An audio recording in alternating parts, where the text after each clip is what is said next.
We are live. I'm Corey Brada here from the Hawkeye of the Storm. It's a good day here in Hawkeye Nation as the Iowa women defeating Penn State 95-62. And certainly I'm excited to be joined by a legend, an Iowa women's basketball legend, like I am each and every evening. Cash Money, the one and only Kachine Alexander is here. Kachine, welcome. How are you this fine evening? Hi, guys. I'm good. Feeling great. You feeling great? So you're back to yourself. You're no longer under the weather in any way. 100%. Just in time. 100%. That is your catchphrase, 100%. Mm-hmm. You like that phrase. Just so you know, it's like not 99. It's 100. You know, Lou Ferrigno, he always said 110%. So yeah, see, that seems like overkill.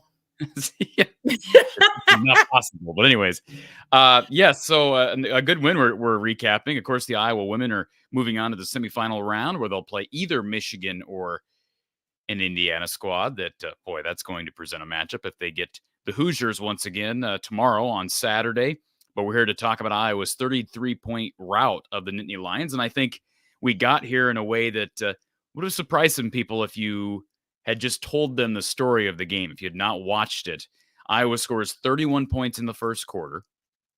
Not a single three from Caitlin Clark in the first quarter. And I don't believe a single field goal in that first quarter from Caitlin Clark.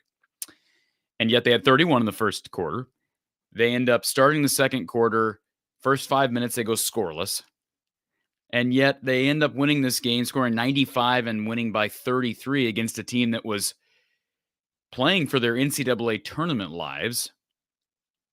This is my bad hosting ability, Kachine, for not knowing that Penn State was even on the bubble. I was surprised to hear that this evening, but I'm Yes, certainly sir. not in tune to the NCAA bubble like some people are. But that puts some serious motivation on that Nittany Lions squad that's led by a really experienced, seasoned veteran in Ashley Owusu, who I thought was really good early. But just ultimately, they couldn't get enough offense going. That was not the story when they came to Iowa City a few weeks ago. Let's start there, Kachine, because Caitlin did not play her best game this evening. What was it about the Iowa defense that made it so hard for the Lions to get points? They guarded the 3-point line pretty well. There wasn't a ton of like wide open threes that I felt like they just missed, quote unquote. I think they were 21% from three. And that was not the story the first time around. And I think we were able to cover that a little bit more. Our zone was moving a little bit more. It wasn't as helter-skelter sometimes. So I felt like they really honed in defensively and also their defensive principles. At the end of the day, whenever you're playing a zone, it's all about defensive principles and communication.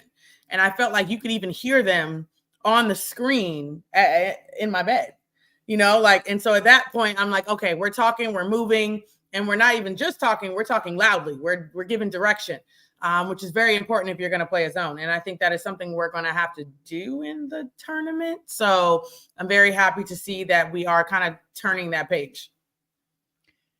Are you at all concerned with the start of this game for Caitlin Clark? Is there any reason for concern moving forward?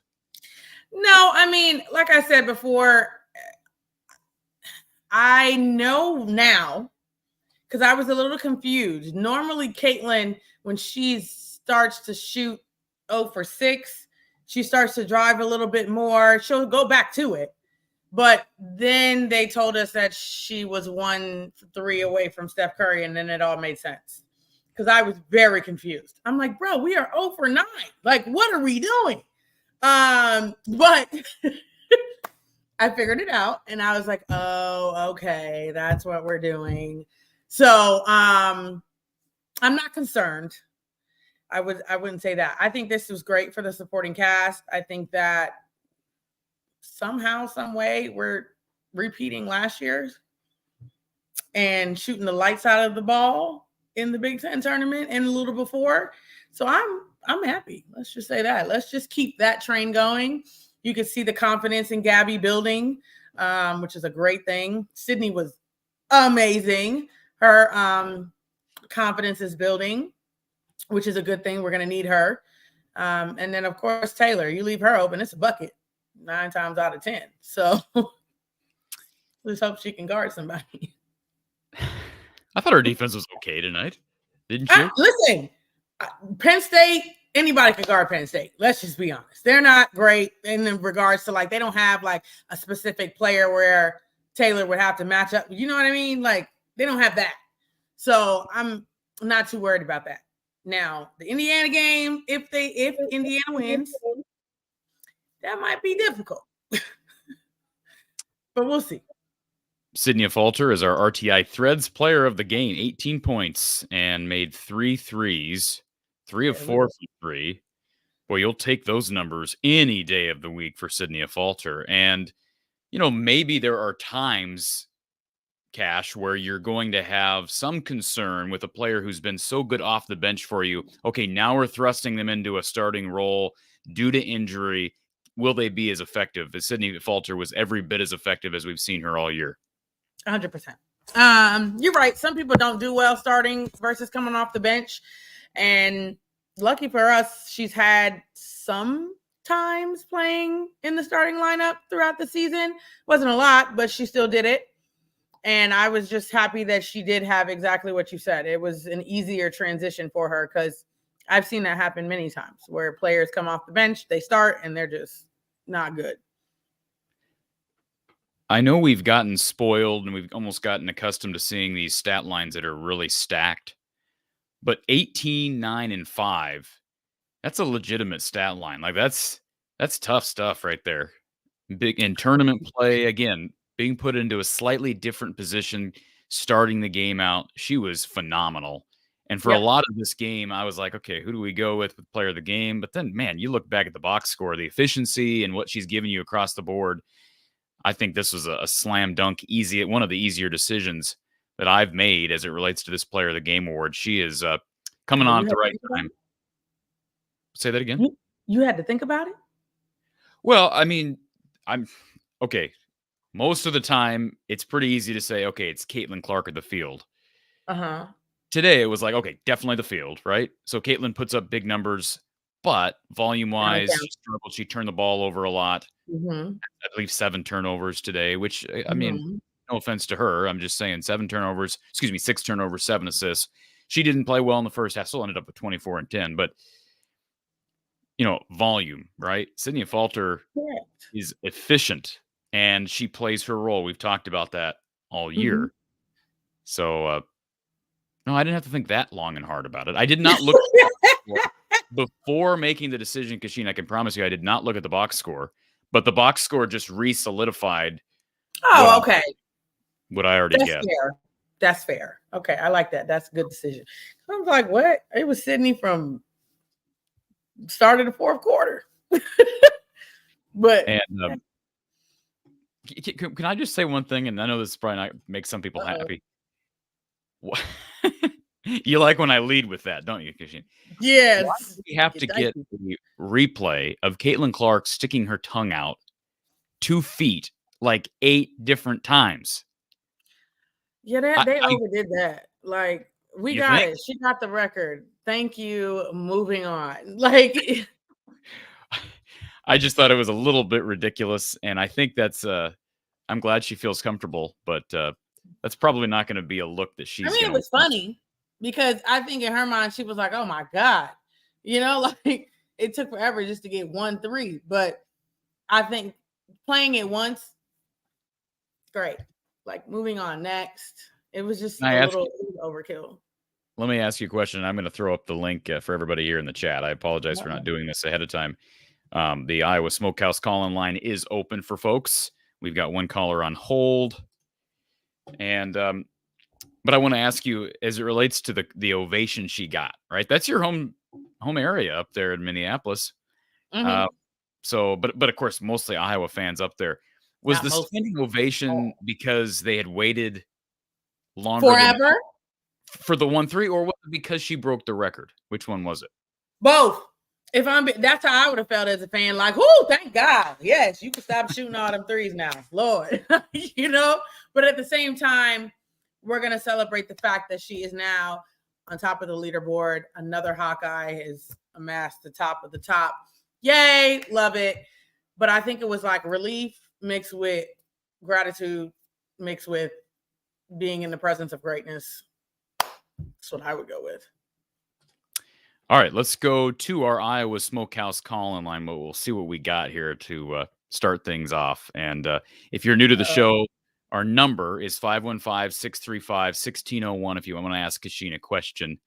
I'm happy to answer questions as well. I'm sure they won't be as good of answers as Kachine would provide, but either or. 515-635-1601 or the StreamYard link is in the chat, and I put it in the description if you're just joining us.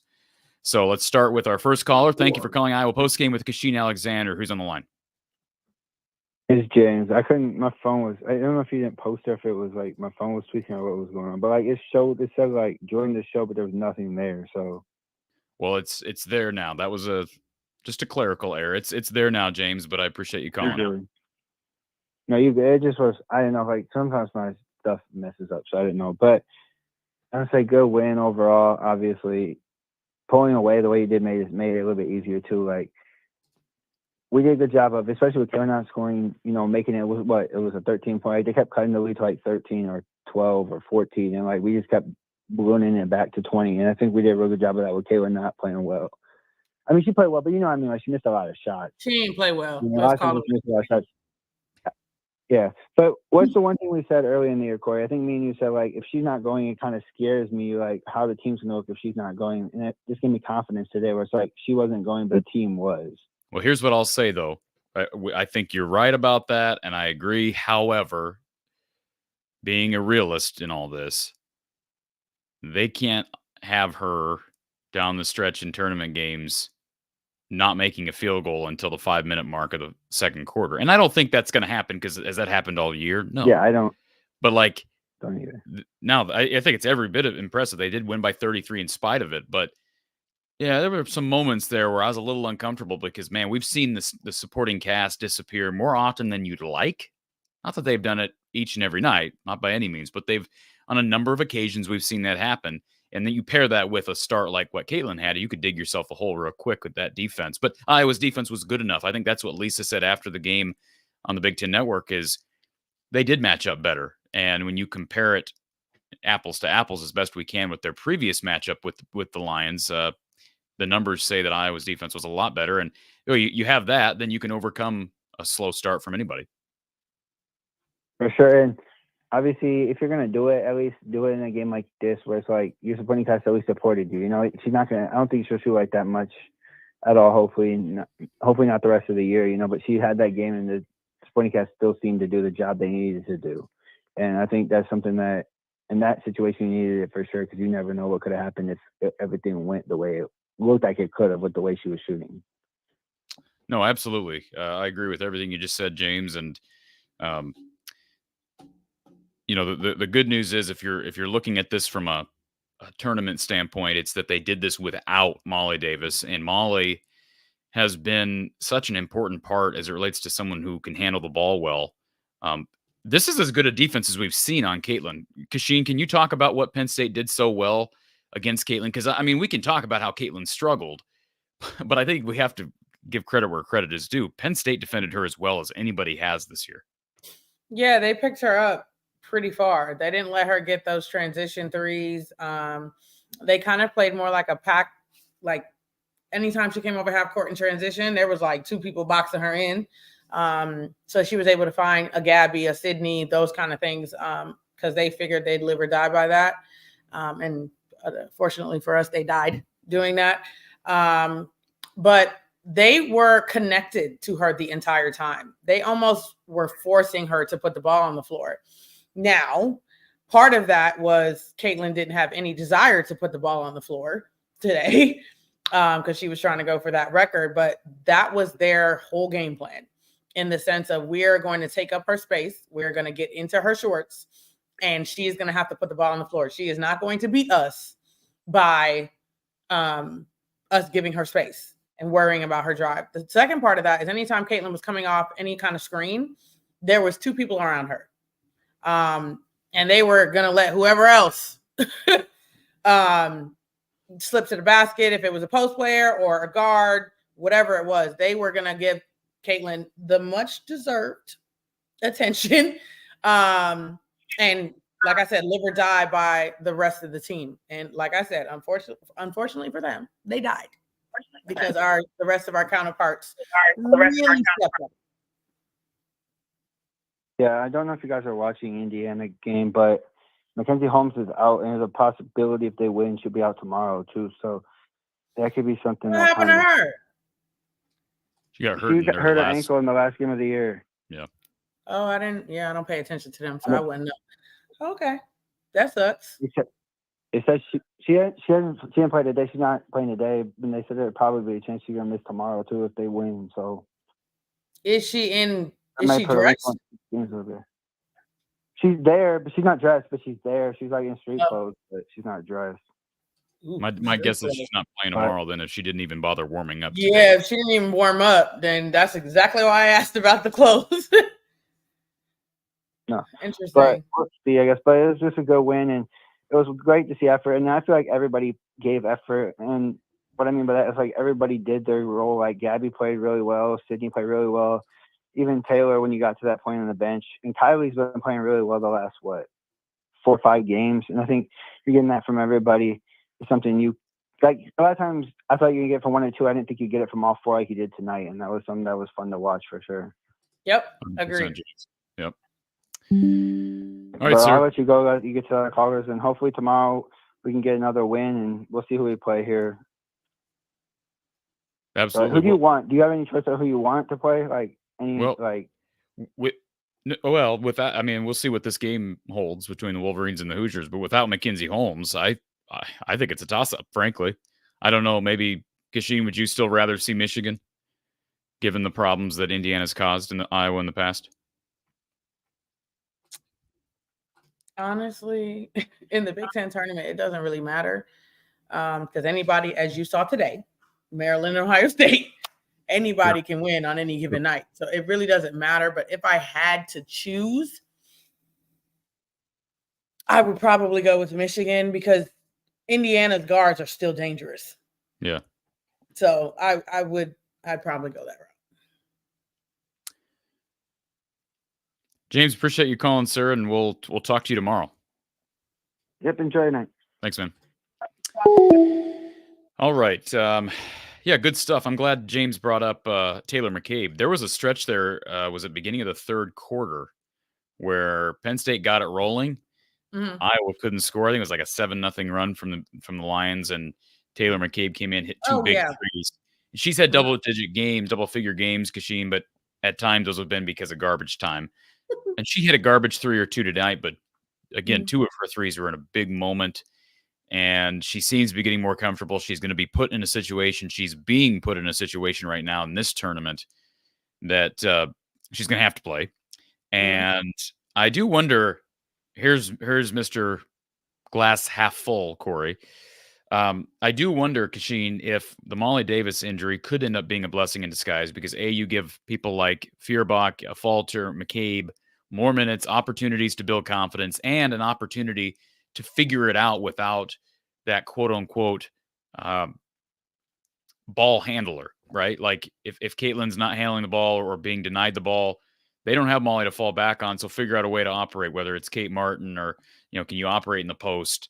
I know that's easier said than done, but we didn't see a ton of minutes out of Addison O'Grady. I was just looking at the box score. She played 8 minutes and 42 seconds on the night. But again, the biggest bumps in playing time, certainly a Falter with 30 minutes as a starter, trailed only Caitlin Clark in minutes played in this game. And by the way, Caitlin was 5 of 19 from the field, 2 of 14 from 3. So to your point, when we say she played well, probably a little bit unfair to say that, but absolutely not. Yeah, she did. I will give her credit. She involved her teammates. Or I didn't think she forced anything in that first quarter. Like when they scored 31, it was flowing. But it felt like in that second quarter, first 5 minutes especially, it felt like Caitlin take over time, and it didn't happen. And Penn State took advantage of it for a short spurt. All right. Yeah. Let's go back to our Iowa Smokehouse call-in line. We've got Kyle, who's with us. Kyle. Good evening, guys. Good to see you, Kachine. Hi.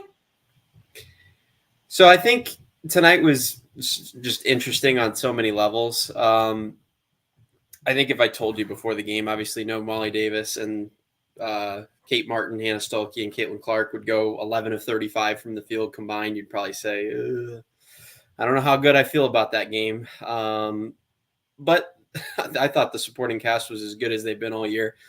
The thing that really stuck out to me, especially watching the beginning of this game, is watching the men play. And I've either watched or listened to every second of every game this year for the men or women, or men and women. The ladies tonight did everything that I always pound the table and scream at the men to do, which is every time they have an important game, the men come out flat. And I don't understand what it is, but so many times they've had those games at Carver that are winnable games that they need for their tournament resume, and they're games that they should win, and they just come out lackadaisical. They don't play defense at the start of the games. They don't come out, sharp on offense. And it really felt like the girls were looking across the court at a team that needed a win for their NCAA tournament hopes and probably knew that they were going to come out feisty. And they really did what they should have done, which is what any good team should do. And they came out and they punched him in the mouth and got him out of there early. I mean, they made a little bit of a run later, but they started that game exactly the way that they should have. And it just set the table for the rest of the night. Because watching the men over and over again, there's so many of those games, like the Minnesota game that they actually came back and won at Carver, where they go down 15, 20 points at home in games that they really need to win, and it just creates an uphill battle for the rest of the second half trying to fight back into games. And I'm glad that the girls didn't allow themselves to do that, even with Caitlin not playing well from the start. I agree. The Big Ten tournament is a pool of people like that, where they're either on the bubble, maybe they're not even getting consideration. And a win against Iowa is a statement win, regardless of how you take it. And Iowa was like, no, you ain't getting that from us. You're going to have to get your way into the NCAA tournament another way, because it ain't going to be us.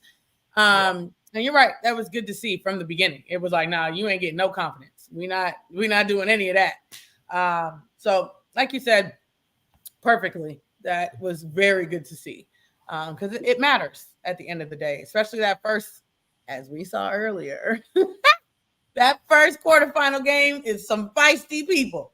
And as you keep going, obviously it'll be more and more people who are probably already in the NCAA tournament, but that first game is a trap game. I know firsthand. So with that being said, I'm just happy our girls came out. I'm curious to see who we play. And who is it now? Maryland and who? Nebraska? Who is it? Maryland and Nebraska on the other side, 8 and a 5 seed. So either way, they're getting a non-top 4 team.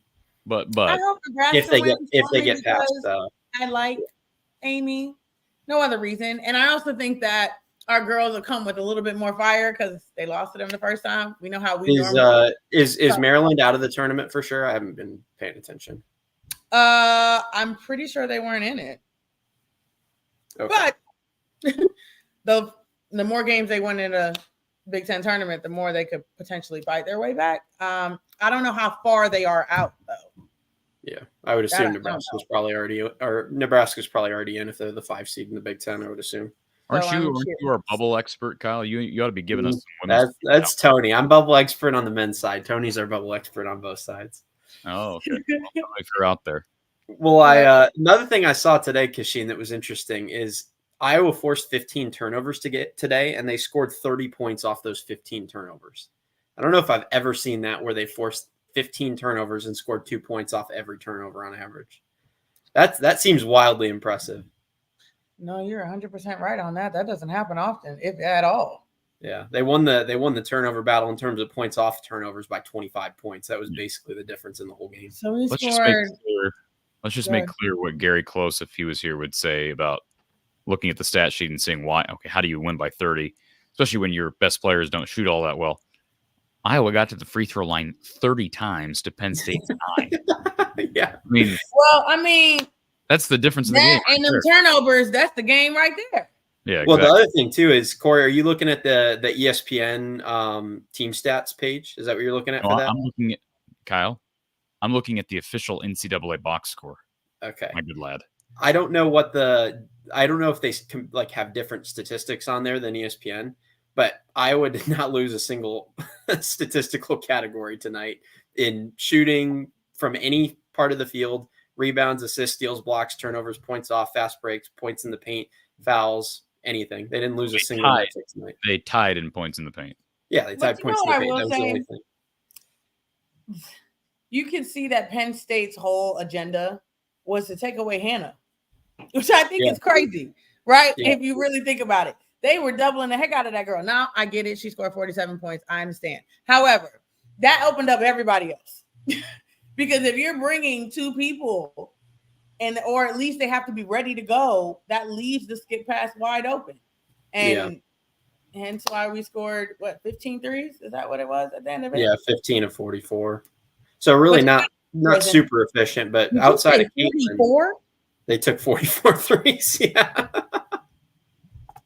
But again, outside of Caitlin Clark, they were 13 of 30. So I mean, it's still a lot of it. This 30 attempts from the rest of the team is a lot. Hey, they did have here's one stat that Penn State won. They did allow more block shots. They won that by 1. They allowed 1 more block shot than Iowa did. That's a joke, of course. Very nice. Anyways, anything else, Kyle? Well, the other thing I was going to say too is I know Penn State doesn't have some marquee players, but they are 7th in the country in scoring. So to hold them to 62 points, they held them 22 points below their average. So I know they they don't have the marquee players that some of the other teams do, but they put the Right. ball in the bucket at a high clip.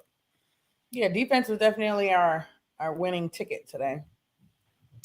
And the only other thing I'll say before I go, Kachine, you'll find this interesting. So my younger sister, so I'm from the Iowa City area, and my younger sister went to an elementary school in Iowa City with me, and her teacher at the time I think it was 3rd grade was Mrs. Cry, Kelly Cry's mom.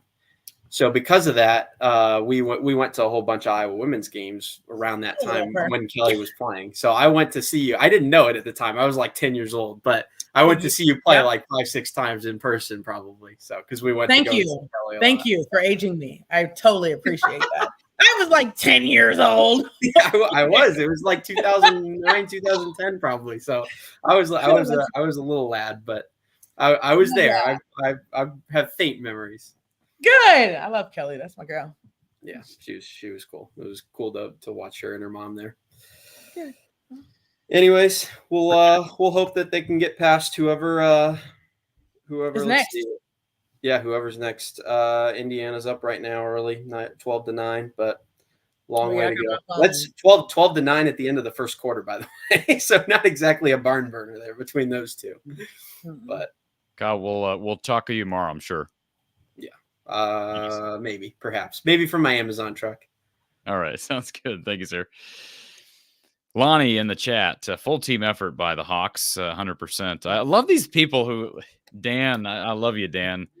What happened to 7:45? Like, these people are just like, where's the show? Why isn't it starting? Like, always just been amazed at like the demanding. You gotta love it though. That just means that we're in high demand, Corey. I love it. Demand. Sorry, we'll be better next time.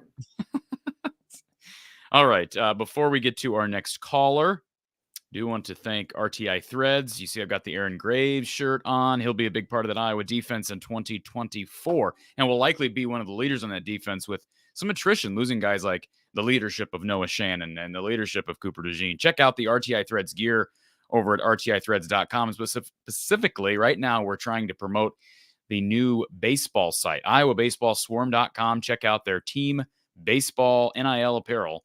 That's iowabaseballswarm.com. And a special message from our guys over in North Sioux City. Go Hawks. That's rtithreads.com and iowabaseballswarm.com. Again, we're talking Iowa's 95-62 win in the Big Ten Women's Basketball Tournament, the quarterfinal round. They'll play the winner of Michigan, Indiana, the Hoosiers, and the Wolverines underway in the first half over on the Big Ten Network. Let's go back to our Iowa Smokehouse call-in line. Thank you for calling Iowa Postgame with Kachine Alexander. Who's on the line? Hey, it's Chris from Lusk, Wyoming. Hey, Chris. Kachine, I want to say you still look like a gorgeous young person. Okay. Thank you. You're welcome. I just have a question. Since Ohio State lost today, what do you think that will do to their seeding in the NCAA?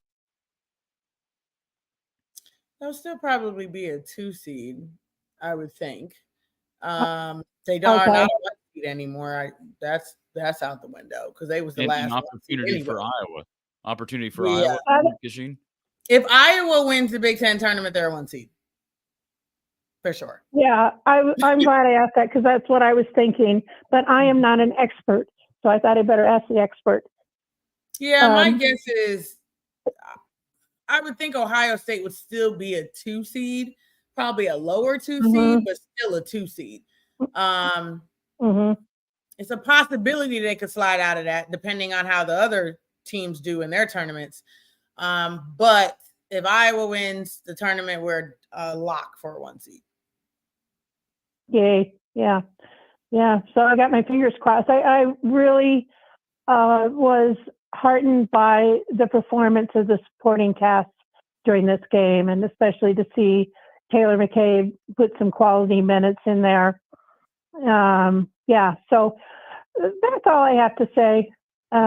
Just that I'm watching the tournament and I've got my fingers crossed. So go Hawks. Go Hawks. Go Hawks. And Stanford might be losing soon. Stanford. Yeah, they're playing Oregon State. It's a tight one over there. What do we got And right now? they're a 1 seed right now, so you never know. Oregon State, yeah, but Oregon State's not going to hurt them. I mean, they lose to Oregon State, probably not going to Yeah, knock but it's still earlier in the tournament, so I mean, they'll drop. They're not going to stay where they are. But they're not going to. You think they're going to drop for losing to Oregon State? Yeah, I think so. They haven't. Stanford has not. They've lost to some people in the Pac. The Pac-10 has been crazy. Let's just say that it's been insane this year. So I'll give them that. It's that they might have had the toughest conference. They've been beating each other up this whole season. Well, that's why I say, like, not to. I'm nitpicking. They're not going to go to the 2 seed, but they might, depending on how Iowa does, depending on how Texas does in their tournaments, they could drop to a lower 1 seed. Yeah. It depends. You can't keep them there if Iowa wins the Big Ten, and then if, let's say, Texas wins the Big 12, and then you also got Oklahoma. It depends. Here's the only problem, and I think a couple things. First of all, we've got Kachine Alexander here, aka Cash, which I end up saying Cash Money. But I think what you need to do, Kachine, is you need to start a website, and I know you've got your 9 to 5, but I believe you need to start a career in bracketology this time of year. Just like the people who do taxes, CPAs in the tax season, you need to do bracketology in the bracketology season because you already have the whatever you call it, the catchy catchphrase.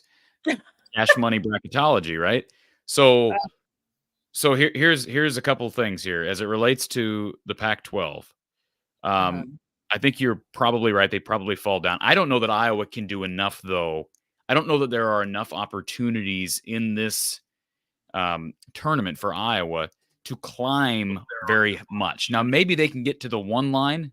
Yeah. Like, the problem here is, and I say problem, they got a good chance of winning this tournament. I picked them to win before I even knew about Ohio State going down or Mackenzie Holmes not playing. But if they play a Mackenzie Holmes Indiana team, the committee's going to take that into account.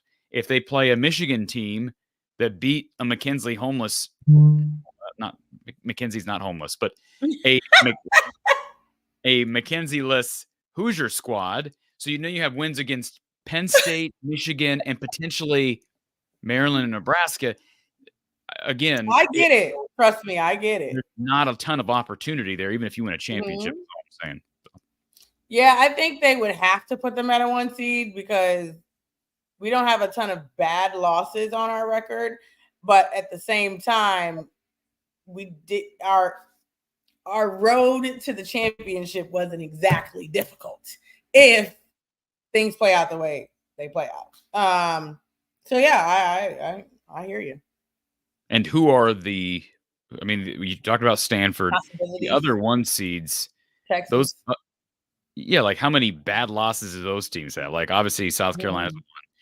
Stanford's got 4 They've losses. got a couple. Unranked Gonzaga, Arizona is not good. They've been bad this year. They've had a couple. They've had maybe like 1 or 2 decent wins that could help Stanford's RPI. I don't know about Texas. I don't know what their losses look like.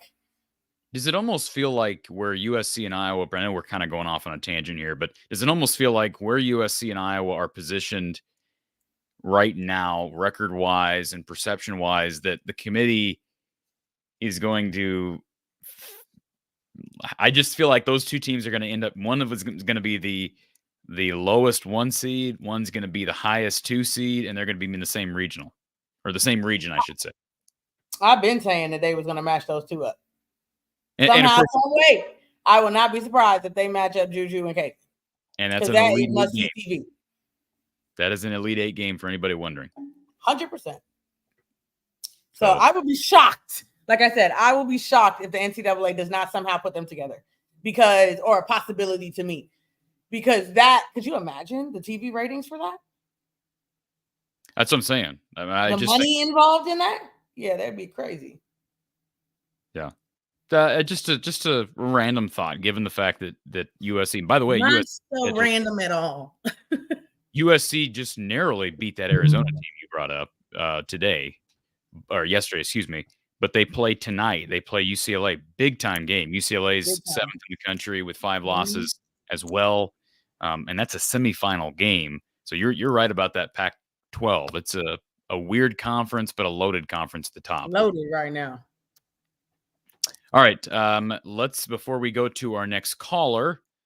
I want to thank Iowa Smokehouse. They've been with us throughout the year. They're with us through March once again. Be sure to check out the selection of meat sticks, jerky, everything on the table for Iowa Smokehouse. Tasting is believing. Use the code Hawkeyes for 15% off your total order. That's the code Hawkeyes at iowasmokehouse.com for 15% off your order, and you'll get free shipping right to your doorstep with any $50 order from our guys down at Iowa Smokehouse in Albia. All right, let's go back to our Iowa Smokehouse call-in line. We've got Mr. Ryan here who has named himself Slambert. What does that mean? Is that wait a minute. I know exactly why you have the Bert part in your name, because isn't that Brett Bielema's nickname?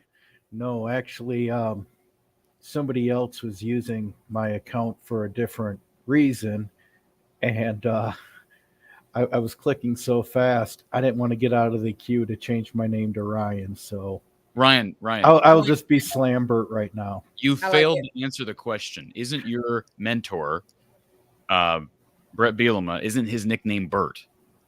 That's what I hear. Go ahead. Tremendous football coach. Absolutely. Maybe I can hire him in his retirement years as my personal trainer. You do realize that I would. You know who Brett Bielema is, Kachine? No idea. She doesn't even know who that is, Ryan. He played for Iowa in the late 80s for Hayden Fry. He then coached for Hayden and was on Kirk's first 4 seasons. Became the Wisconsin coach, then the Arkansas coach, and now he's at Illinois. He's the head coach. Really good coach. Really well-respected guy. He's about 400, and his wife is about 75 pounds. It's kind of funny. Okay. Why do we have tiny woman. Okay, go ahead, Ryan. Anyway, as far as tonight, the game what kept going through my mind tonight was, if you recall the Georgia game, the second game of the NCAA tournament last year, Caitlin had 22 points on, I believe it was 5 of 17 shooting, but we got good production out of McKenna, Monica, and Gabby. Gabby had 5 3-pointers in that game, and we won. Obviously it wasn't a blowout like tonight was, but my point being, Caitlin had a relatively bad game. And, when a Caitlin game is still a double-double with 24 points and we call that a bad game, I'll take it. The other thing I'll say is, if she's going to have a bad shooting night, which she did, let's get it out of the way with Penn State so she can just go on a crazy roll, because that NCAA tournament last year she had the best NCAA tournament, men or women, from a scoring standpoint of all time. And yet that second game was a quote-unquote bad game for Caitlin. I think that bodes so well. And also, I feel like what you saw with Sydney, and I've been singing her praises all year long, as you well know, I think you saw that she really is a top 4 player on this team, whether she's a starter or not. She's got that Chicago tough grittiness. She's strong. No one can push her around. I certainly wouldn't want to get in a brawl with her. That girl is tough and mentally tough, and she hits her free throws. I just can't say enough about what a team effort it was today. I'm just curious, do you feel like what was the defensive approach on Ashley Owusu, Kachine? Because Ryan brings up Sydney Falter. I thought she, and the commentators actually brought it up. Megan McCowan made a good point. What was her point? Well, that she can body up Ashley Owusu better than anybody else on the team. And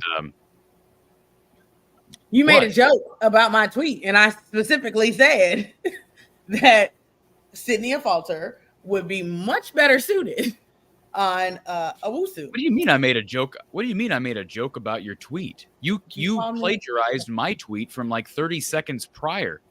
I don't even know if it was that long. You can look at the timestamps. That's why we have everything stamped. I posted it, and literally as soon as I posted it, when I went to the my normal feed, it was like your tweet at the bottom 15 seconds ago. I was like, you gotta be crazy. Well, if you remember, what was it, a week ago, Kachine, you said, I know. You said inserting Sydney into the lineup is going to give us a lot more of that size that we're going to need for the stretch run, because frankly, with Hannah and a bunch of guards, we're just not going to match up well enough against some of these teams as we go on. And it made a lot of sense. And I think even though Penn State is not awesome, they are a middle of the pack team. They're a decent team. They have talent, and I think you saw that. We would have been, I'm not going to say dead in the water as a team, but Owusu would have had her way with us. The way we've seen Mackenzie Holmes and Cody McMahon have their way with us earlier in the season. I think a little more Sydney on those kind of gals that against that type of player is going to bode really well. We actually match up better with Indiana with Sydney starting. Could not agree more. I'm surprised a Hall of Fame coach like Lisa Bluter hasn't made that change earlier in the season. I think Sydney needed more minutes. Made what change? But Sydney in the starting lineup is what he's talking about. Yeah, like 28 to 30 minutes a game. I think she's a top 4 player. I mean, you can argue Hannah and Kate being ahead of her, and I'm fine with that. I can't think of anybody on the team that's better than Sydney Falter after those 3. So you're saying that you would start her in place of either Molly Davis or Gabby Marshall, just to clarify? Yes. And I would probably, if I had to pick the 2, if they were both healthy, I would probably have Gabby come off the bench and be, the sharpshooter, whatnot. Because Molly Davis, I think she's just got too much scoring ability and ball handling ability to necessarily bench.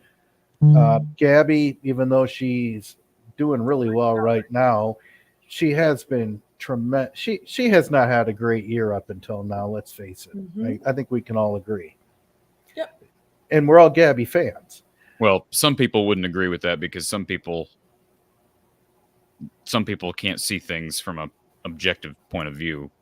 Well, but when you don't have McKenna Warnock anymore, and when you don't, you lose McKenna and you lose Monica, you do get Hannah.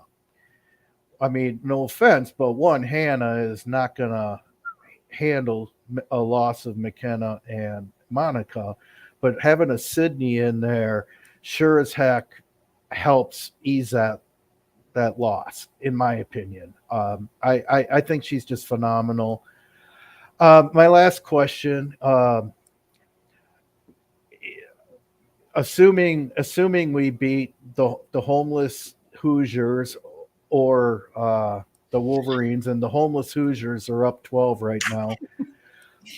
Assuming we beat them, because I think they poked the bear, and the bear got her bad game out of the way, and she's going to come for blood tomorrow. Let's say we get by that one. Do you want Nebraska or Maryland? And I'm going to go off and say, I think the bear needs to poke that Jazz, whatever her name is, for Nebraska for getting a little John Cena cocky with her and mocking her when they got lucky against us. We have, by the way, beaten every team that beat us this year. Absolutely. She did say that I was not towards Caitlin. It was their face guarding defense, which I have seen that before. She did go out and say that immediately. She was like, I don't want no smoke. Okay, that was not for Caitlin. I thought that was hilarious that she said that. I don't really care, honestly, at that point. Like I said, for the simple fact that I like Amy, that is the coach of Nebraska. I hope they win and make it to the championship. That's the only reason why I hope they win it. But the 2 of them, it doesn't really matter to me. And plus, I like a good get back. So There's that. Selfishly, at least. Just to give everybody an update, Stanford did just win.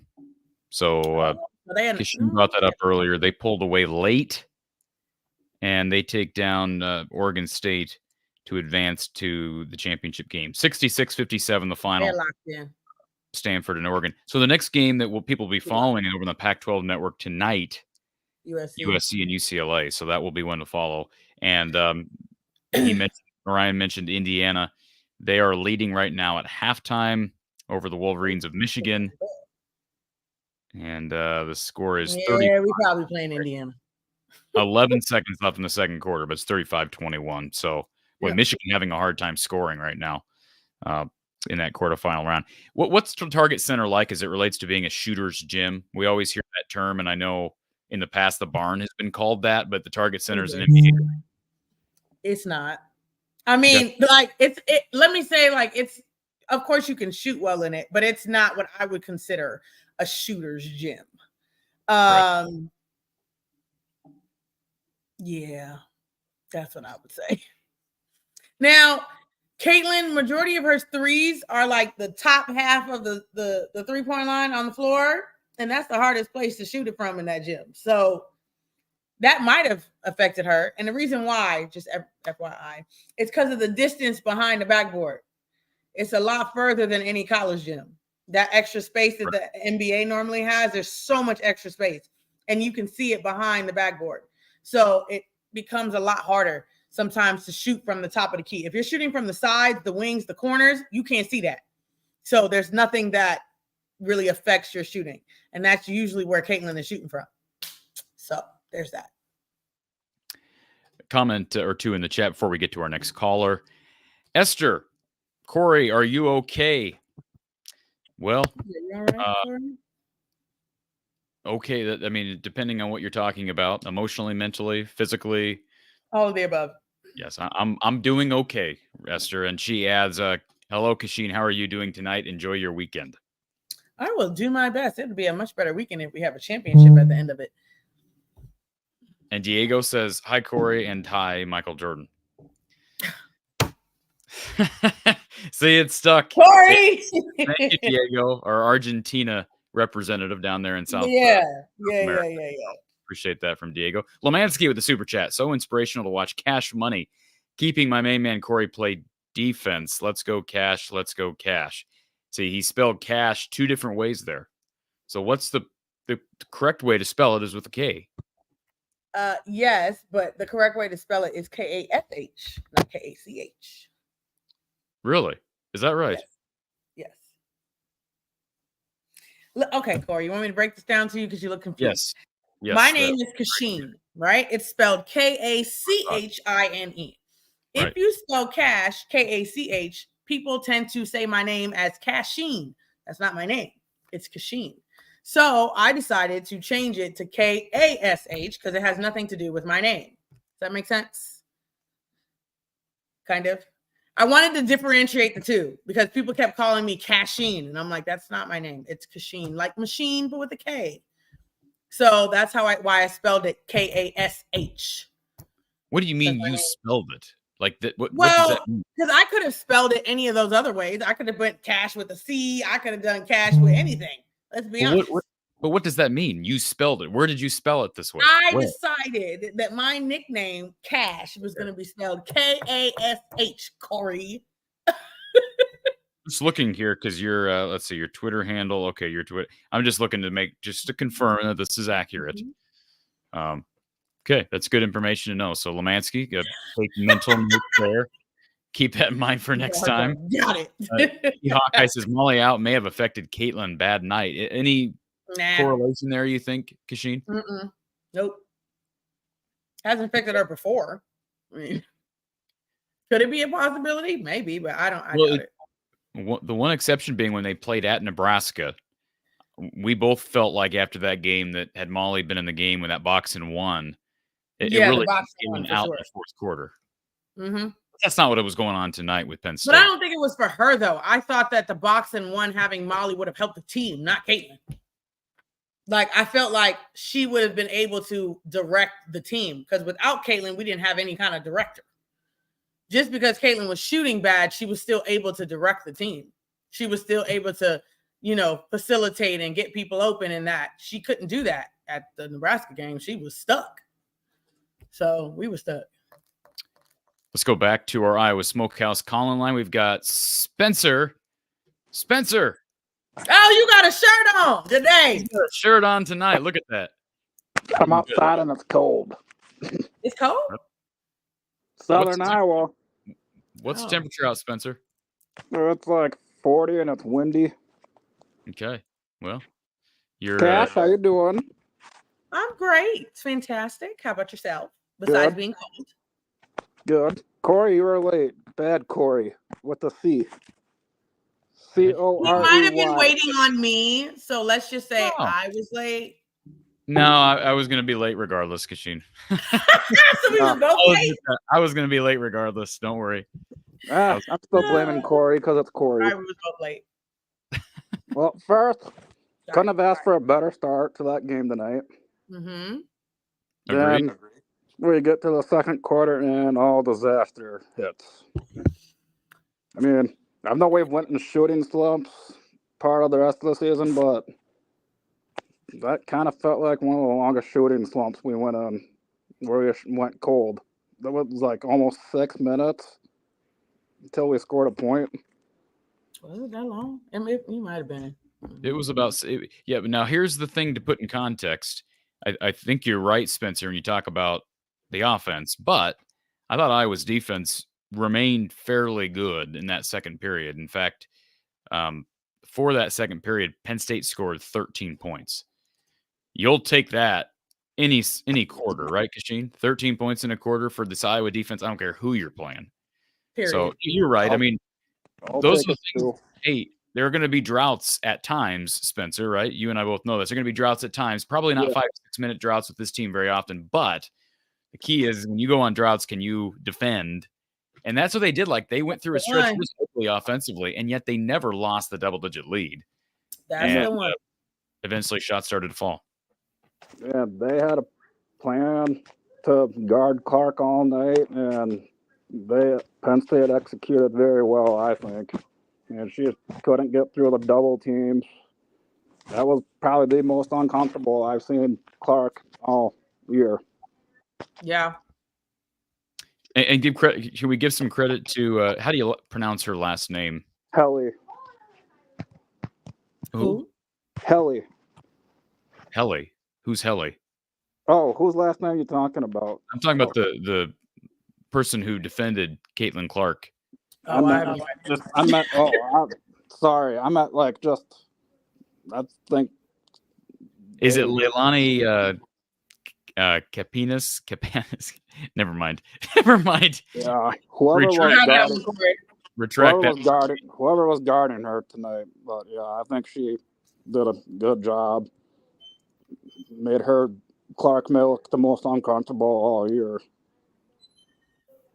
Yeah, I agree. Yeah, and just kept watching and like, all right, she's gonna hit one, and then that's all it took. She finally hit the three after going like 0 for 12, and she finally made it. It just lit a spark for Clark the rest of the game. Well, I was trying to figure out why she was back in the game, but that ain't none of my business, so I'm gonna just be quiet. Wait a minute. Hold on. Time out. Hold on a second. What are we talking about here, Kachine? I was just trying to figure out why she put her back in the game with like 3 minutes left. I was very confused. I was like, wait a minute. I had to go check to make sure she wasn't chasing something else because I was lost. Oh, but then she took her out, so I was like, whatever. Someone other than Corey is bringing up an odd decision to have Caitlin Clark in the game late. There is no way that anybody did not think that same exact thought when she put her back in the game with 3 minutes left. I don't care who you are. You could be the biggest Caitlin Clark fan in the history of ever, but there was definitely a part of you was like, she back in the game? I don't care. You had to. That made me nervous. I take back what I said last week in about a couple years ago when we were done in the second round. If we get the supporting cast to ball out like they did tonight, keep shooting the three well like we did, we're a dangerous team. 100%. Oh, well. Steal a line from Kachine. 100%. Spencer. 100%. 100%. I'm stealing that There from you that go. cash. But yeah, other than Clark off night, I'm pretty proud of the effort that we gave, and we just need to keep the gas on the pedal going. Then Yes. Well, thank we you for could, calling in with a shirt this time. Absolutely. Thank you, Spencer. As always a pleasure. He always gonna be no shirt Spencer. I don't care. Forever. He gonna be no shirt Spencer. Don't encourage it, Kachine. That's I'm right, just saying. Rough Riders weekend says, or Rough Rider return says, a nice start to the weekend. Absolutely. And let's see. A couple of things here in the chat. So first of all, Tyler says, Kachine, have you ever heard of a player who is a complete defensive liability like McCabe remake themselves into a good defensive player? If so, how was it done? She might be. I don't say. I ain't never seen a liability become a good defensive player. That I ain't seen that. But you can become someone we don't have to hide, like Steph Curry. You can be one of those. Steph Curry was a horrific defender when he came into the league, but he's passable now. Like, he's not terrible. Sometimes he gets some stops here or there, but he's still not great. So maybe she could be that. Corey. The difference between, well, there's lots of differences between Steph Curry and Taylor McCabe, but here's what I'll say about that comparison. The big difference for me is Steph Curry's got the ability, even though he's undersized, he's got the quickness, he's got the athleticism. Yes. To play really good defense. I think Taylor lacks some quickness, probably lacks some level of athleticism comparative to her peers. Now, I've never called her some defensive liability. I don't think she's. I have. Well, but is she exponentially worse than her counterparts, than her peers on this team? Yes.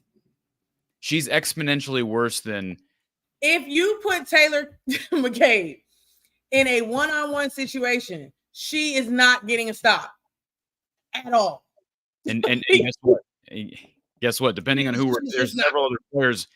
Hold on. There's several other players on this team that I would say the same exact thing for. I don't think I agree with that. They may not get a stop every time, but they'll get a stop. I don't think Taylor has a shot at getting a stop.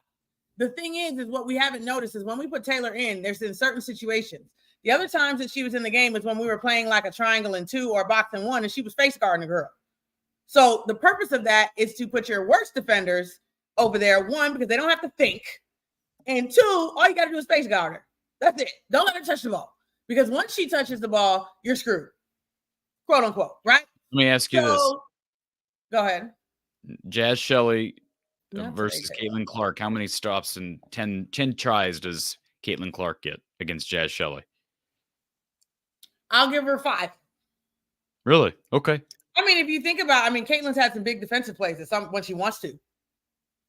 Like, when she actually wants to play defense, she can play defense. She's had big blocks against, Michigan State. She's had blocks against other people. She's had some good defensive situations. Mostly Taylor doesn't have that. She doesn't have her mental is not there when it comes to defense.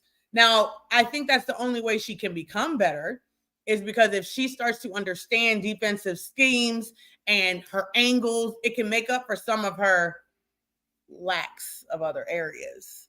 But I just don't think that she can't be a good defensive player. No. She could be decent enough. Let's say that. Most of Caitlin Clark's blocks that you speak of have been on help side defense. She's still doing them. Okay. You got to be in position to make them.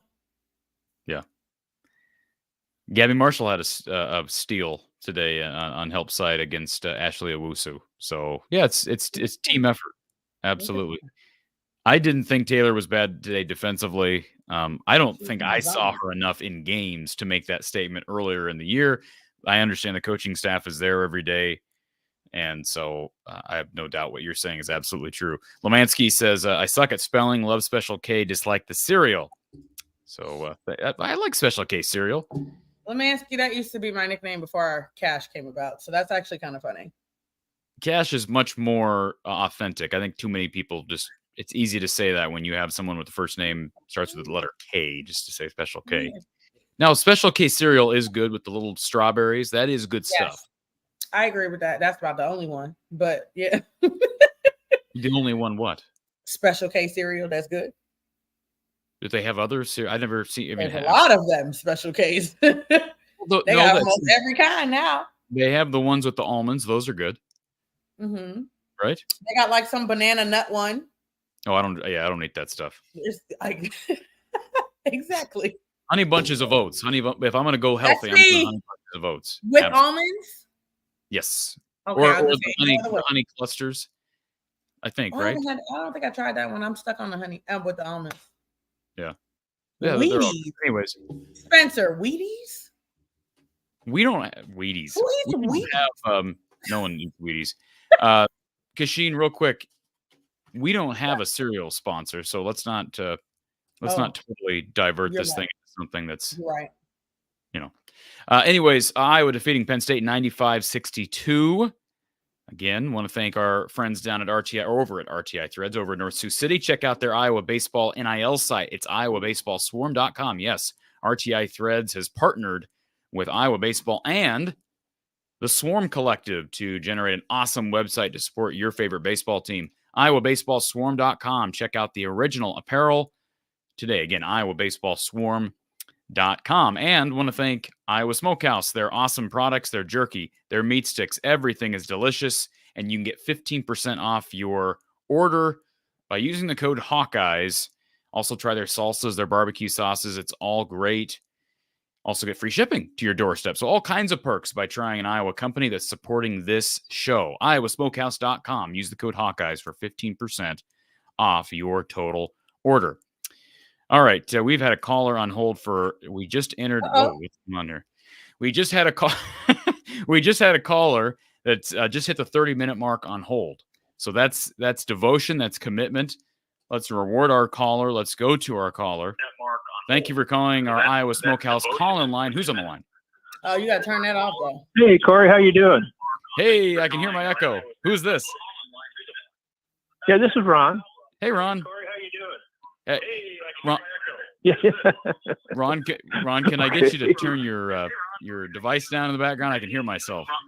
You bet. You bet. I feel like I'm doing radio again. Turn your radio down. Is that better? That's great, sir. Beautiful. Okay. A couple of things that I haven't heard anybody talk about. Rebounds, for goodness sake. 37 for Penn State, and Iowa had 49. And assists.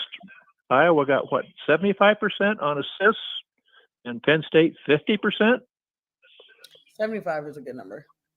75 is a great number. Yeah, 75 is a good number. Yeah, for sure. It's funny though. I'm not gonna lie to you. There was times where I feel like we couldn't get a rebound. I was like, Lord. Now part of that probably is because they missed a lot of shots, but they shot 35% from the field. Penn State. Yeah, there was a few of them. I was like, my goodness, they kept getting multiple rebounds in a possession, which I did not like. But overall, still a good rebounding effort. Yeah, and as I recall, I think Dr. Tom Davis used to really emphasize rebounding, and we always had good luck with that. So did Kachine Alexander, right? Kachine, that was your calling card, right? Rebounding the ball from the perimeter. 100%. Yeah, Kachine Machine Alexander. That's it. That's what it was, at least. That's the one, Ron. This machine need a little oil now, but yeah, it was there at one point. Yeah. One more side note, Corey. Mm-hmm. West Des Moines Valley just beat Cedar Rapids Kennedy for the 4A championship in state. Absolutely. I appreciate you letting us know that. I don't keep our viewers attuned to state basketball, so I appreciate knowing that. And we had at least one Hawkeye, a future Hawkeye, won state, Callie Levine for Solon here the other day. So good for her. Trying to think of recruits involved. Are there any notable recruits involved in that game, Ron? I'm not sure. Kennedy. I'm not sure.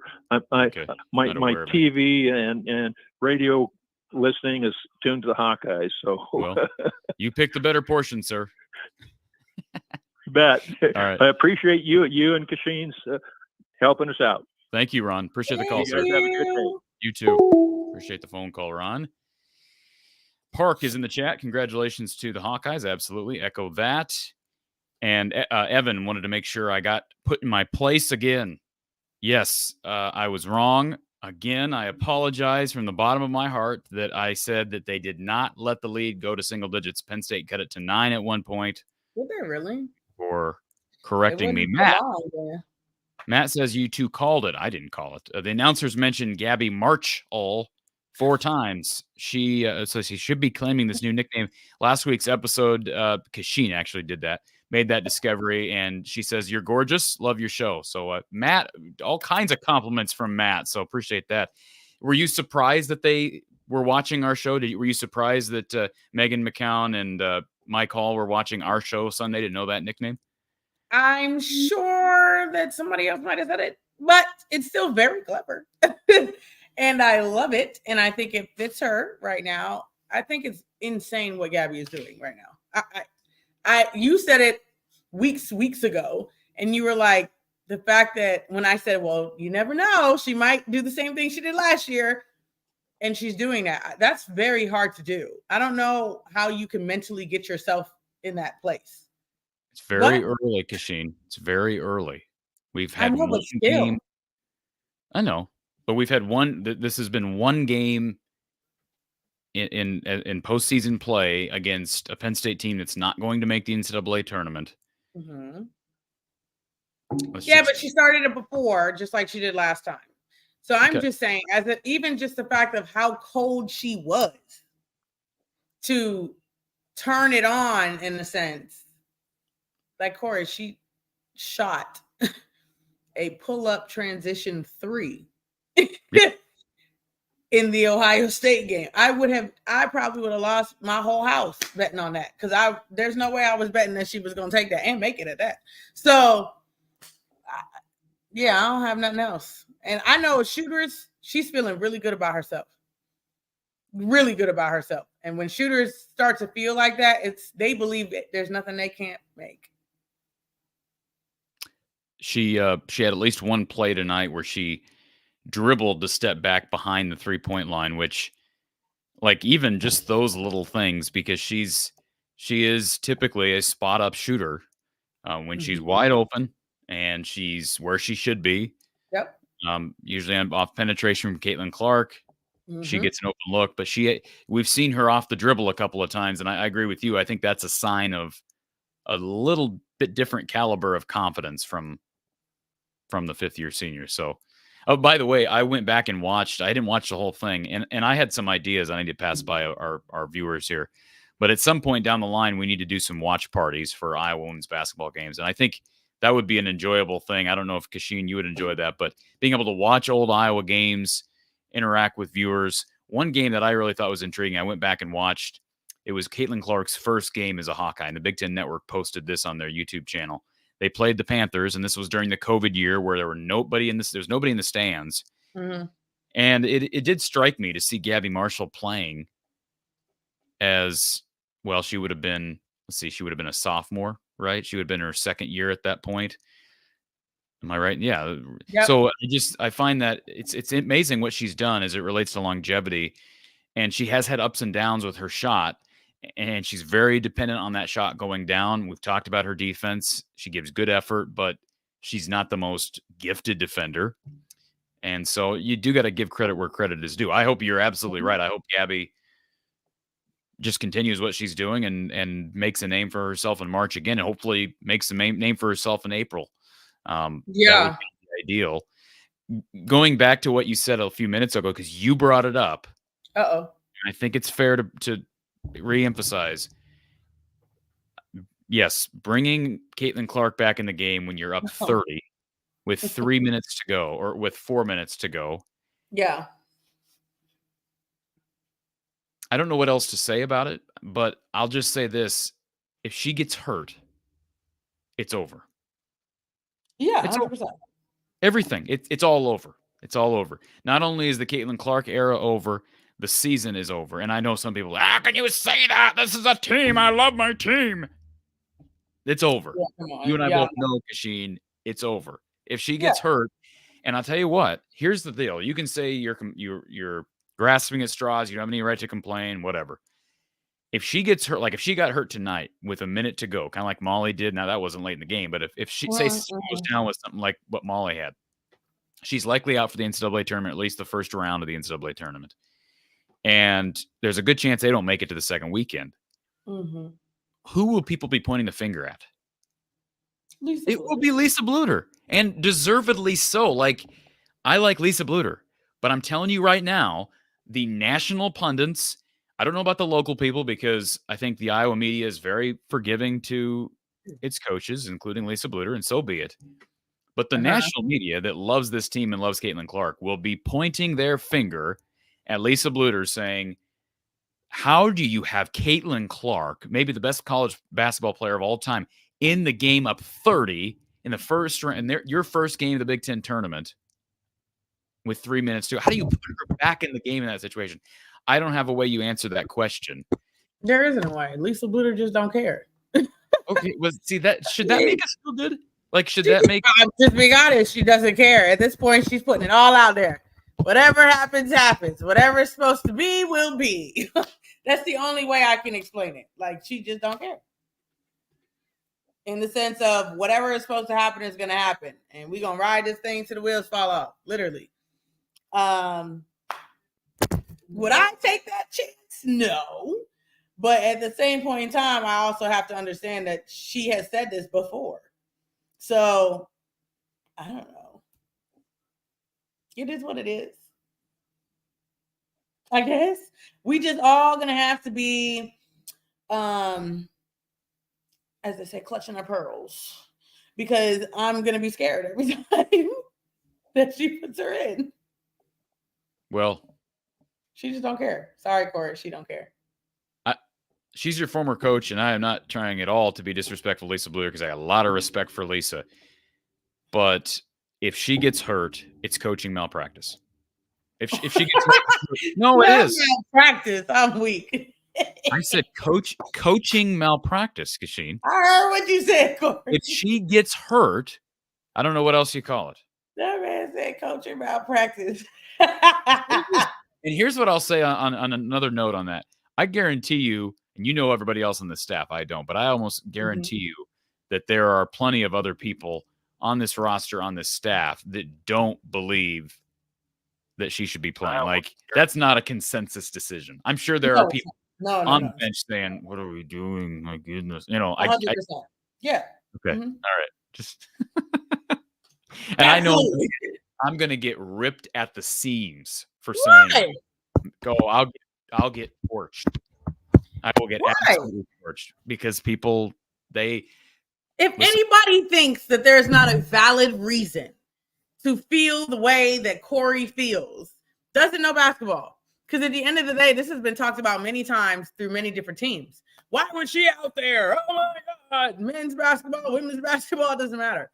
So at the end of the day, yeah, it's a valid question. Now, Lisa Bluder can do whatever she wants to do, but she's going to have to reap the consequences if something does happen.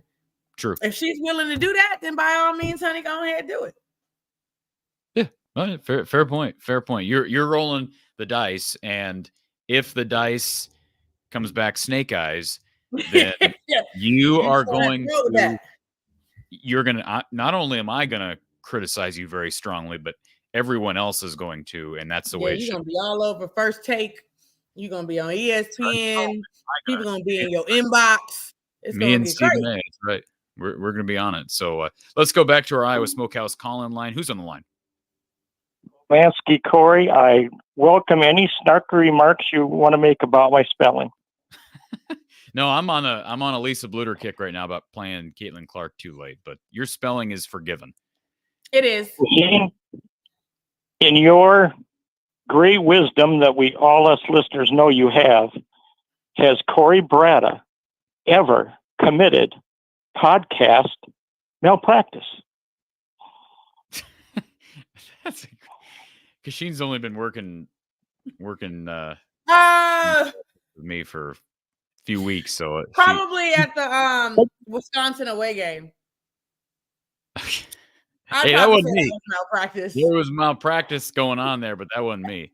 Lemansky, you've been following this show long enough. I don't think there's been You should have found a better place, Corey. Malpractice. You rolled the dice and you lost. I should have gotten a hotel. Should have gotten a hotel. Malpractice. Podcast malpractice. Lemansky? Here you go. Yourself, you're just going to roll over and let her score? Yep, that's what you do. That's what you do. Well, first of all, you ain't scoring. You ain't scoring on Kachine, right? She's all Big Ten defender, and even if she misses her shot, she's going to get her own board and put it back in. So, well, that was kind of a weak response, but beneath you, I will accept it. Anyway.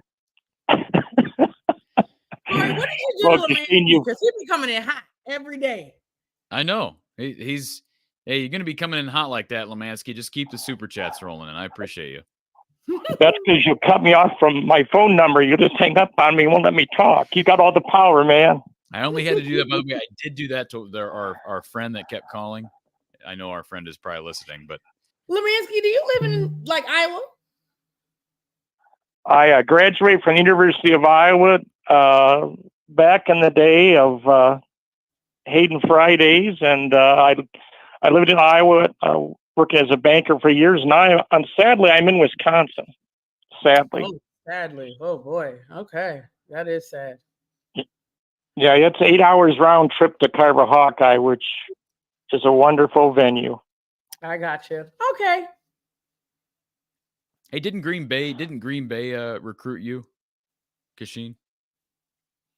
Milwaukee recruited you. Okay. Mm-hmm. Milwaukee, Marquette.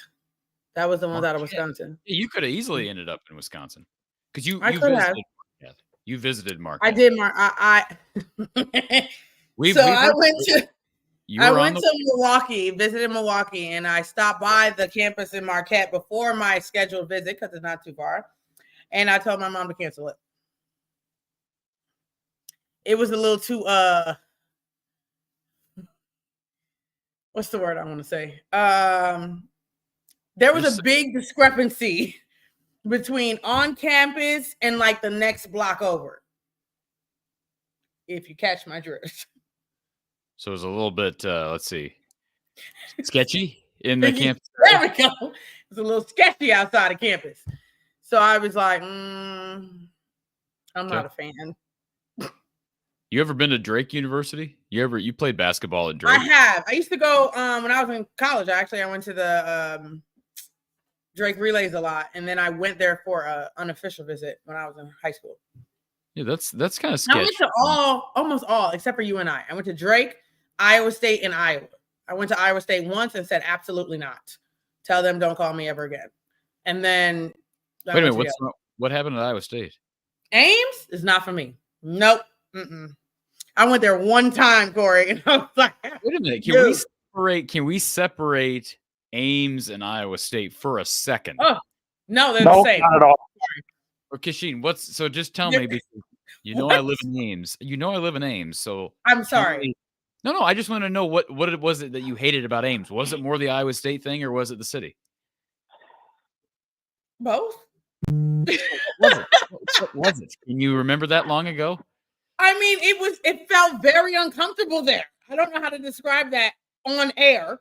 All right. It felt very uncomfortable. And then on top of that, it didn't feel the Iowa State part did not feel as humble.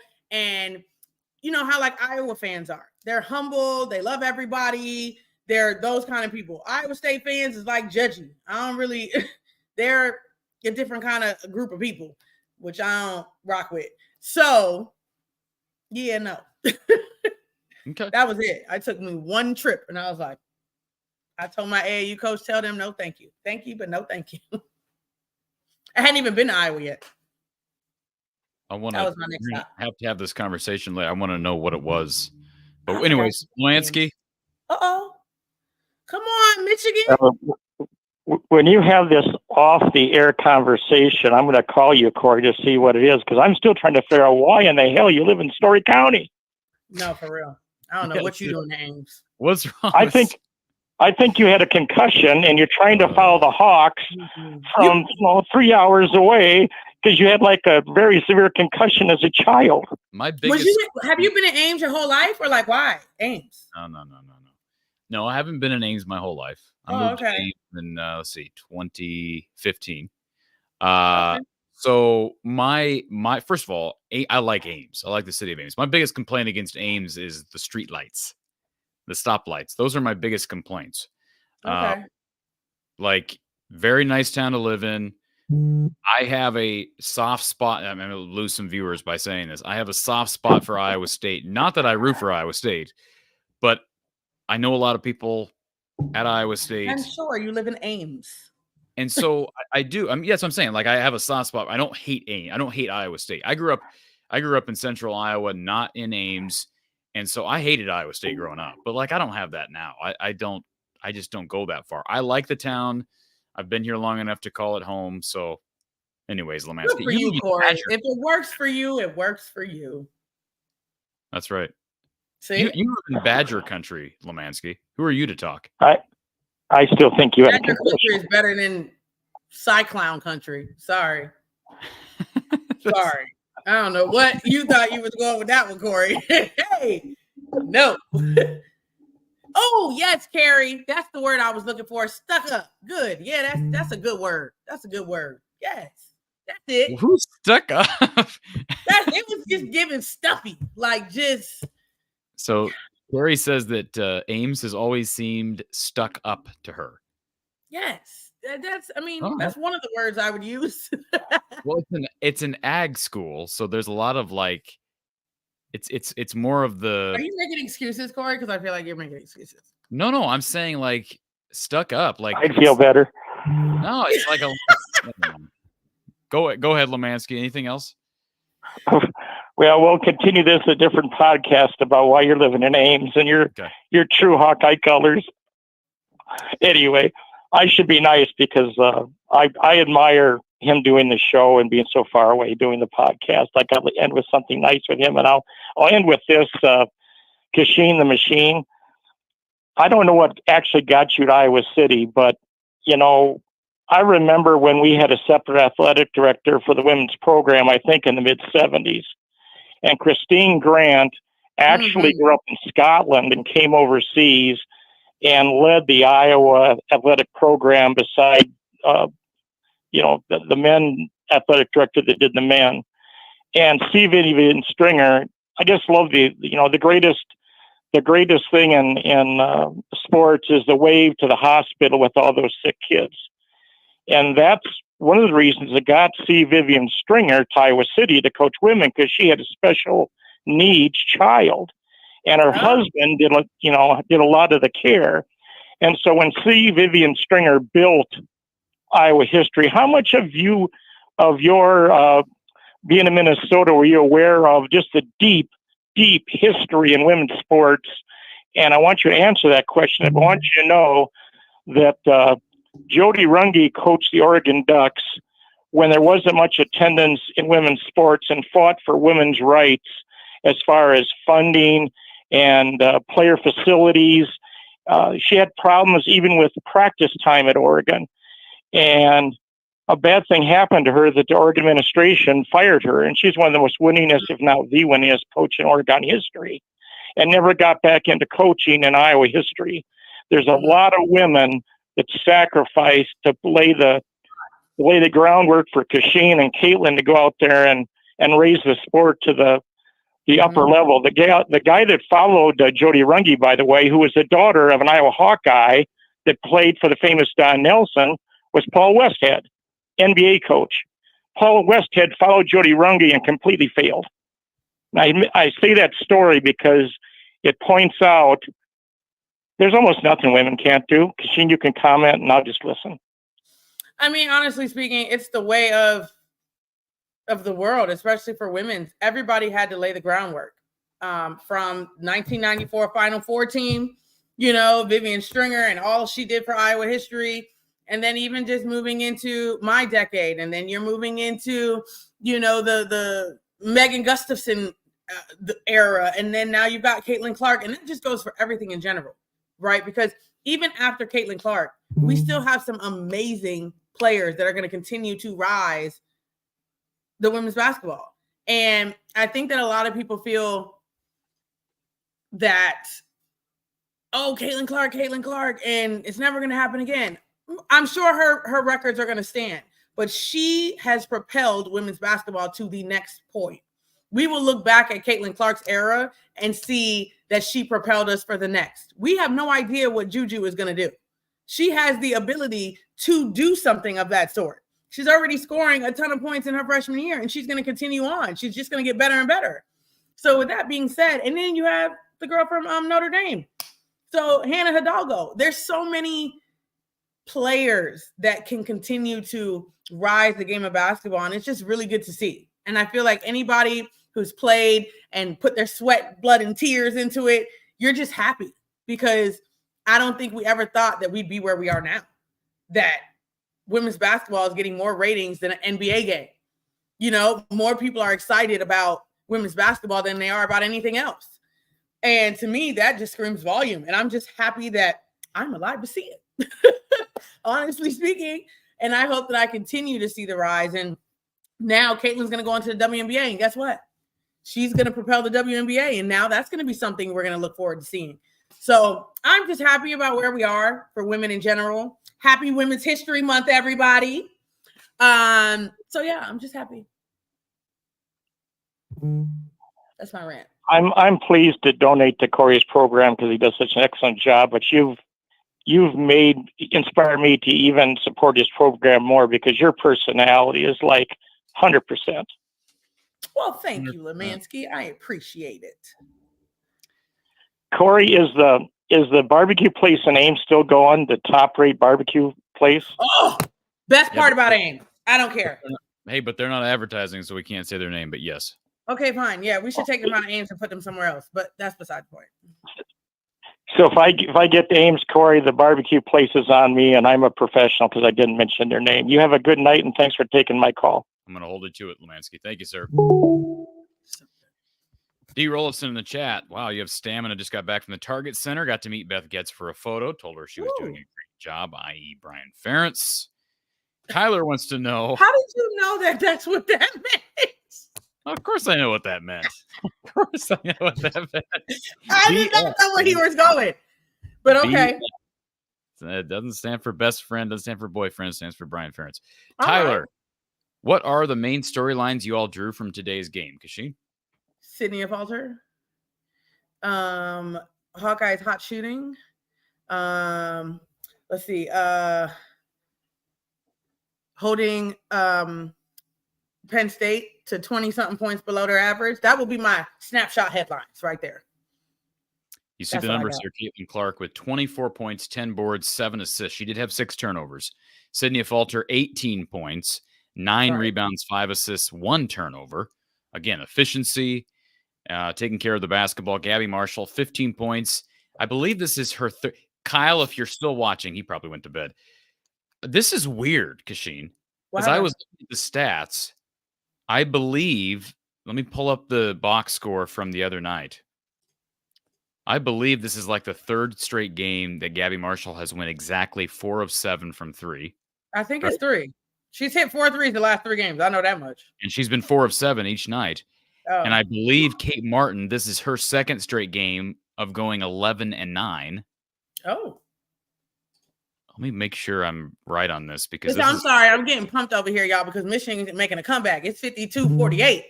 52-48. I'm over here excited. Come on, Michigan. Yeah, so yeah, Kate Martin was 11-9 against Ohio State. She went 5 of 10 from the field. She went 5 of 11 tonight. That is crazy. 11-9 for Kate Martin on Sunday. 11-9 for her today. Gabby Marshall was 4 of 7 from 3 on Sunday. She was 4 of 7 from 3 today. Is there another one here? Oh, I don't know. Molly Davis was scoreless on Sunday, and she's scoreless. That's not fair. That's too soon. I'm sorry. Too soon. Too soon. Corey, now you're going to get Way ripped to too shreds soon. because you know they don't play about their Molly. Way too soon. I'm sorry, folks, but I was on. Anyways, Come on, Michigan. is there any concern right now with Hannah Stolke's off night? 1 of 5 tonight for 8 They points. was double teaming her. Hannah Stuckey ain't been double the whole season. So, I mean, that's just, honestly speaking, if I were her or her parents or Lisa Bluter or anybody surrounding her, I would tell her to take that as a positive. You created such havoc last time that they wanted to completely take you out of the game. Would you have thought that at the beginning of the season or even your freshman year? That's crazy. And it's an attest to how far she's come. So are they going to do that next game? No. So she'll be fine. I don't think so. We've got a couple more comments in the chat. Final call on the call line. We're not going 2 hours tonight, folks. Final call on the Iowa Smokehouse call-in line. If you want to call in, you certainly do that, 515-635-1601.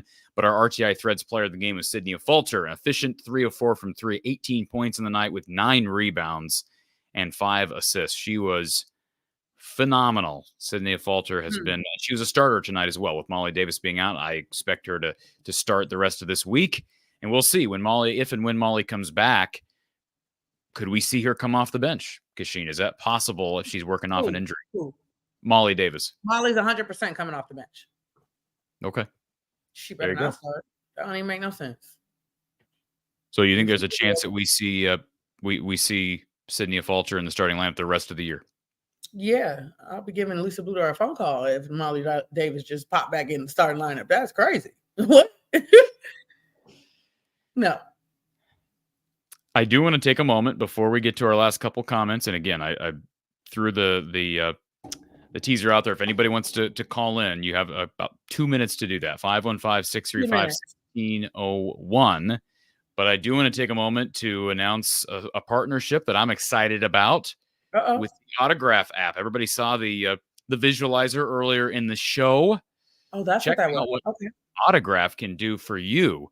Get ready to level up your fandom with the Autograph app. And this app, Kachine, was founded by the legendary Tom Brady himself. It's your one-stop shop for everything college sports, access to all the best sports content, exciting fan challenges, and exclusive rewards, crazy discounts on tickets, limited edition merch, and more. Autograph has recently been hooking up fans with tickets to the biggest college basketball games in the country for just $16 a ticket. That's what they call true fan pricing. Join the party by downloading the free Autograph app today and use the code FTHOTS. That's FTHOTS. That's from the Hawkeye of the Storm, right? All right, you got that? FTHOTS, from the Hawkeye of the Storm. Right now, it's in the it's in the description. So I put the link to download the app in the description. Be sure you do it through our specific link and use that code FTHOTS for exclusive access. Search the App Store, Google Play for Autograph. But again, the link is in our description. And they're sending 8 fans to the Elite 8 game out in LA. A couple different prizes in the loons there. So check it out. Great stuff. So check it out. It's so funny. What are you laughing at? Brian Collier's. That's exactly what I was thinking. Brian Collier. What's going on with Brian? Yes, Brian. Yes, it's called an acronym, right? Oh my God, that was so funny. There's no dash in there, Brian. There's no dash. No, that's not it. I know. We're gonna go on. We're gonna go on to the next. We've got a caller on hold. Funny. D. Rollifson. Thank you for the caller. D. Rollifson. Corey and I think and talk Hawkeye. Thank you, D. Rollifson. Let's go to our next Iowa Smokehouse caller. Who's on the line? That's funny. Hi guys, this is John. Hey, John. Michigan's leading, and Mackenzie Holmes is in the game with a wrap on her knee. What? Oh, so it was a knee? Yeah. Oh, okay. Wait a minute. How was she in the game if she was in street clothes earlier, Kachine? She apparently was not in street clothes. Somebody else. She was dressed. So she was dressed the whole game, John? Yeah. And then, now she's in the game. Michigan's up 3 points to 5, maybe. Hang on just a second, and it'll come back on. 5350. Yeah, East Coast says she is in the game, so maybe an emergency situation there, Kachine, where they they're don't have no choice. Yeah. I don't think they would have put her in unless they actually had to. I hold her out tonight and put her in, but evidently they're scared enough they put her in tonight. Well, they're behind. So, yeah, that's Michigan has all the momentum right now. So, but honestly speaking, it probably wasn't in their best interest because she probably hasn't played in practice since the last game. And if she was extremely limited and wasn't really doing anything. And now you just throw her out there in the heat of a game. Never bodes well. So, but I mean, whatever. Did you guys see where they said Fox contemplated contributing to Caitlin's NIL to keep her in college? I heard that somebody had offered her and Paige some crazy amount of money to stay because of that tournament next year. I don't remember whatever that tournament is that they're all in. Yep. Anyway, just keep an eye on this game. It's a good one. All right, John. I'm going to do that. Thank you, sir. Right now. Have a good night, John. Thank you. Yeah. So let's get an official score update right now. 53-50. Michigan leading Indiana with under 5 minutes to go. I'm sorry, Karen. Thank you. I got the K's mixed up in my mind right now. There's too many K's. Who's Karen? Karen, thank you for the donation. Thank you, Karen. Appreciate that. Oh, you ain't put it up. So I was like, who's Karen? Not on the screen. It's not on the screen. I can't put this one up on the screen. So thank you. Thank you, Karen, for that. Thanks, Karen. 56-50. Let's go. 58-50 now. 58-50. She just scored. Yes, she did. This thing is getting out of hand right now for the Hoosiers now. With 4 minutes to go, it is an 8-point deficit for the third seed, the Indiana Hoosiers. And we might be looking at a semifinal round with only one of the top 4 seeds in this tournament. That's got to be a first. Well, I'll tell you, especially in, no offense, this is not an offensive comment, but in the women's game, there has been, obviously, conferences historically have been more top heavy, right? Yeah. There's been a big discrepancy between the top and the bottom half. But the fact of the matter is that anything can happen in women's basketball. That's why it's so exciting. And now they're up 10, 60-50. Bud says, why risk re-injury for Holmes? Well, apparently either that's a risk they're willing to take or there's not a great risk for re-injury. Yeah, I guess. Talking Iowa Hawkeye Sports says, anyone know why Hannah didn't play most of the second half? I would say she wasn't playing well, but they were rolling with the lineup they had. And, Addison got 8 minutes, but they did go small. So who was playing at the 5 for a stretch of time there, Cash? Am I wrong? Was there a stretch in there where they had neither O'Grady or Stolke? I might have to check because maybe I just didn't pay attention to it. We was beating them so bad. I don't know. That's a good question. 27 minutes. Well, 27 minutes for Hannah. Let's see, 9 minutes for O'Grady. Okay, Goodman got 2 minutes. So, okay, well. Anyways, I didn't notice that either. Joe says, did they play Clark late because she had an off shooting night and wanted to get her mojo back before the next game? Nah. Okay. I doubt it. Keeps it simple. So, Alicia, did she put her back in to get the double-double? If she didn't have a double-double at that time, that would be my guess. I don't track Caitlin Clark's stats, so I don't really pay attention to it. Why are we concerned about double-doubles right now? I mean, what on earth?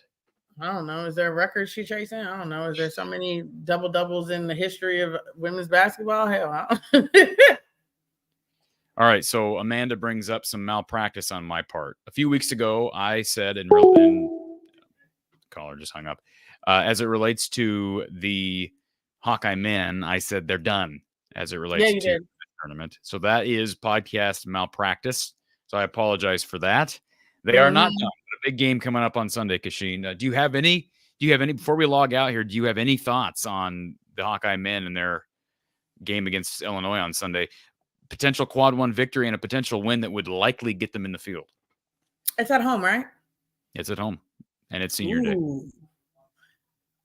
I feel good about that. That's a good thing. We've kind of had some better games towards the end here, kind of gotten ourselves on a better track. So they're figuring out something. I don't know what it is, but they're figuring it out.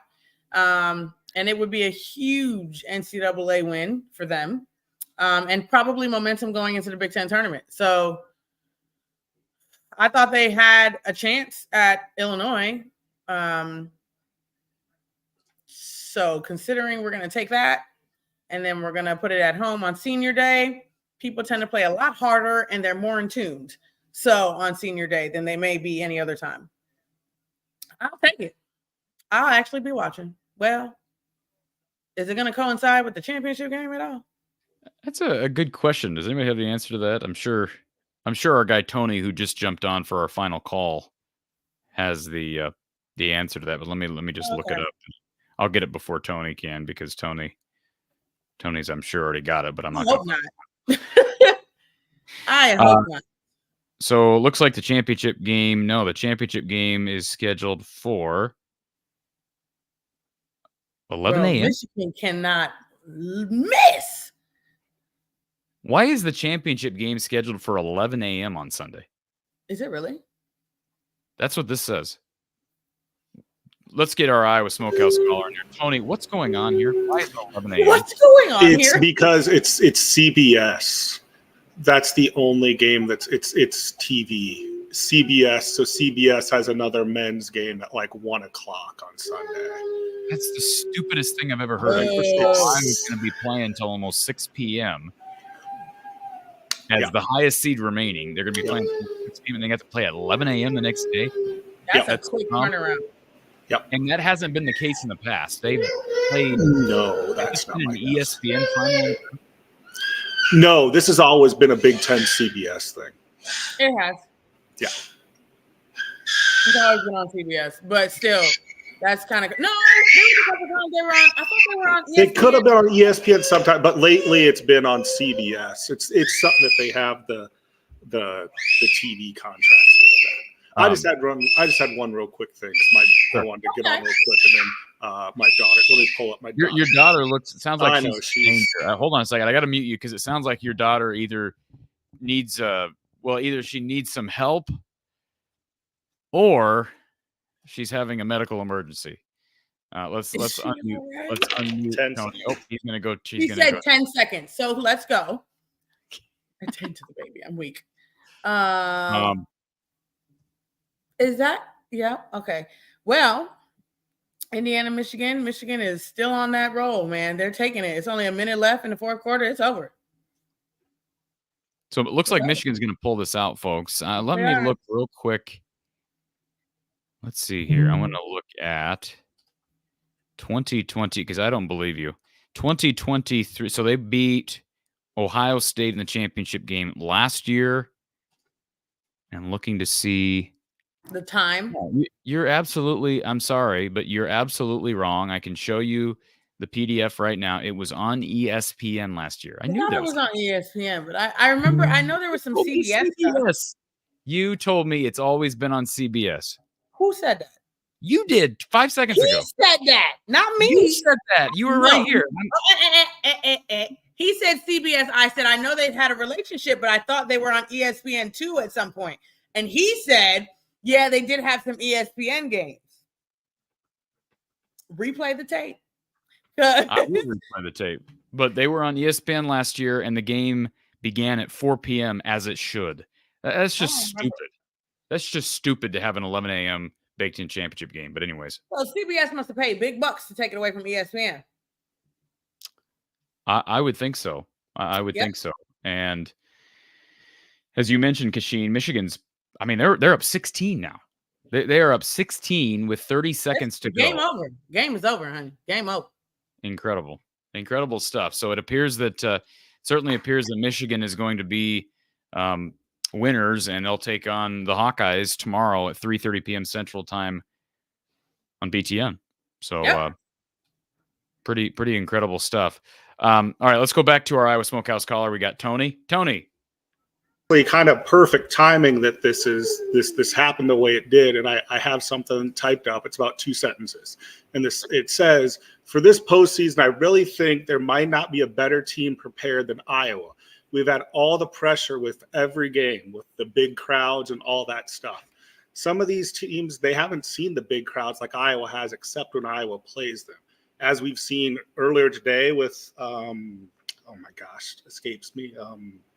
Ohio State, and then right now Indiana. It's, they're ready for the big dance and stuff like that with all the crowds. Because, I mean, I'm sure, as you can attest to, Kachine, it's a different game in the postseason with all the pressure and everything. There's different levels of crowd that you have in the regular season versus the postseason. And selling out every game and how they've been treated like rock stars the whole year, every game has been pressure-filled. Season. And I don't think there's another team that's prepared. Looks like you're being called again. You're being summoned again, Tony. He wants me to I'm good. We're good. That's all I had to say. Bye. Tony's having a rough night, but listen, fair stuff. And this just in, yes, Michigan did pull it out. 69-56, Michigan defeating Indiana.